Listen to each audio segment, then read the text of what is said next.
요즘 연예계의 제일 핫 이슈가 아마도 홍상수 감독과 김민희 배우의 임신인 것 같아요. 통상적으로 그렇게 임신을 하게 되면 다들 축하를 하는 분위기인데 이 커플은 조금 특별한 게 그냥 사회적으로는 두 사람이 그냥 외도를 하는 관계다라고 보니까 두 사람 사이에 태어난 아이에 대해서도 뭐 그렇게 시선이 곱지도 않고 그 아이의 출생신고나 뭐 상속권 이런 문제에 대해서 사람들 간에 논란이 되고 있는 것 같습니다. 사실혼으로 볼 수도 있겠죠. 두 사람이 지금 동거를 한 지가 꽤 오래되었고 국제적으로도 사회적으로도 두 사람은 커플로 인정을 받고 있잖아요. 그러니까 뭐 사실혼이 아니냐라고 볼 수도 있는데 우리 법에서는 중혼을 인정하지 않아요. 그러니까 그게 무슨 말이냐면 홍상수 감독한테는 아직 이혼하지 않은 법적인 본처가 있잖아요. 법률상 유부남이에요. 유부남.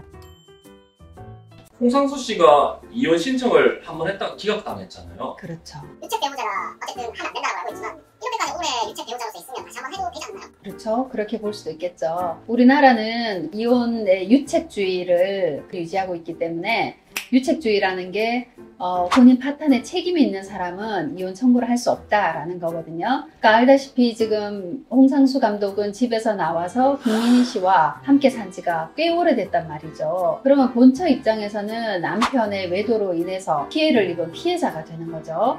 근데 홍상수 감독이 말하자면 그 본처에 대해서는 가해자라고 할 수 있는데 가해자가 피해자를 상대로 나 더 이상 혼인관계를 유지할 수 없으니 이혼해달라고 이혼 청구를 한다면 법적으로 피해자 보호가 아무것도 되지 않으니 법적으로는 피해자 보호를 위해서 유책주의를 택해서 그렇게 그 혼인 파탄에 책임 있는 홍상수 감독의 이혼 청구는 이제 기각을 하게 되는 거죠. 그런데 이렇게 오랫동안 두 사람이 동거관계를 하고 있고 이 혼인이 무슨 의미가 있느냐, 이 혼인관계를 좀 정리를 하고 김민희 씨하고 실질적으로 그런 법적인 부부관계를 해야 되는 게 아닌가라고 볼 수 있죠.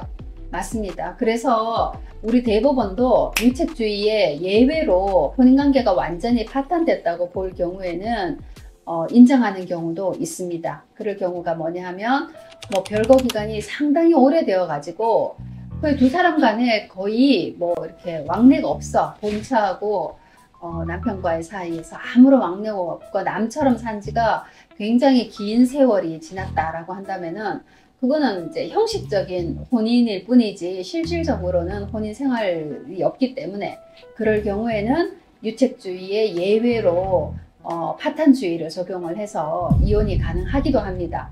그러면 이제 별거 기간을 얼마로 봐야 되느냐? 통상적으로 최소한 10년 이상은 돼야 된다고 봅니다. 10년 밑으로 봤을 때는 아직까지는 파탄이 됐다고 볼 만큼 그렇게 별거 기간이 길지 않았다라고 보는 거고, 뭐 10년이라는 것도 딱 기계적으로 10년만 딱 넘으면은 파탄주의로 돼서 이혼되고 10년이 안 되면 안 되고 그거는 아니고요. 그 책임이 있는 사람이 상대방 피해자한테 충분히 보상을 해야 되지 않습니까? 피해 보상을 하면서 피해 보상이라는 게 뭐 다른 게 아니고 가족들의 부양 의무를 그동안에 충실하게 이행을 했느냐, 아니면은 정말로 뭐 가족들의 부양을 완전히 내팽개치고 뭐 자기 혼자 잘 먹고 잘 살려고만 했느냐, 그것도 이제 법원에서는 봅니다.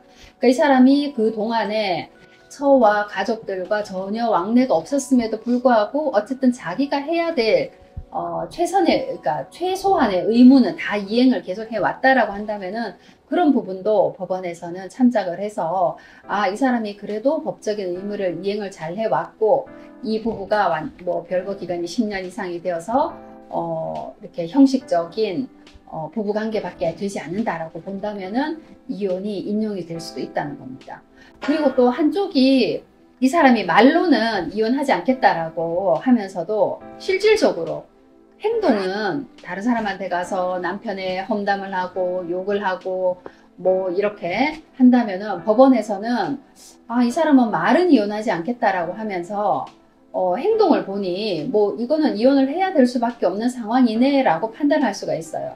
그게 뭐냐 하면 이제 법적인 용어로 오기나 보복적인 감정으로 인해서 이혼을 원하지 않는다고 봤을 때는, 말하자면 실질적으로는 이 사람에 대한 원망이 가득한데 오기라든지 나 네 좋은 꼴을 못 본다 라는 그런 보복적인 감정으로 이혼을 단지 그냥 이혼을 원하지 않는다라고 본다면 그때는 뭐 이 부부가 파탄이 되었다라고 봐서 이때도 이혼 청구를 인용하기도 합니다. 그러니까 이런 그 예외적인 상황에 비춰봤을 때 홍상수 감독이 다시 본처를 상대로 이혼 청구를 해서 인용을 받기 위해서는 첫 번째는 뭐 어쨌든 본처가 피해자니까 피해자에게 대해서 상당한 보상을 해야 되겠죠. 부양도 충분히, 부양 의무도 충분히 이행을 하고 피해 보상도 충분히 해주고 그런 게 전제가 되어야 될 것이고, 그리고 별거 기간도 상당하게 이제 많이 지나가야 되고, 지금 아마 이혼 청구 기각된 지가 아직 10년은 안 된 걸로 알고 있거든요. 그러니까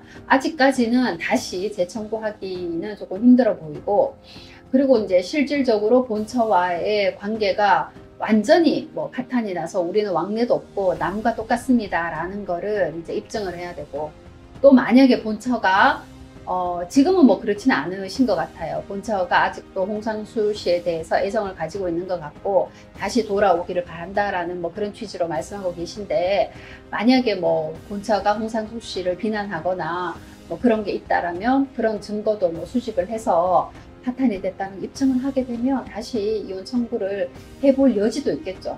특히나 또 지금은 예전과 달라진 게 김민희 씨가 이제 아이까지 임신을 했잖아요. 홍상수 감독이랑 김민희 배우가 실질적으로 부부로 살면서 그 사이에 아이까지 있다 보니 또 법원에서는 조금 더 이렇게 이혼 문제를 예전보다는 조금 유연하게 볼 수 있을 것 같아요.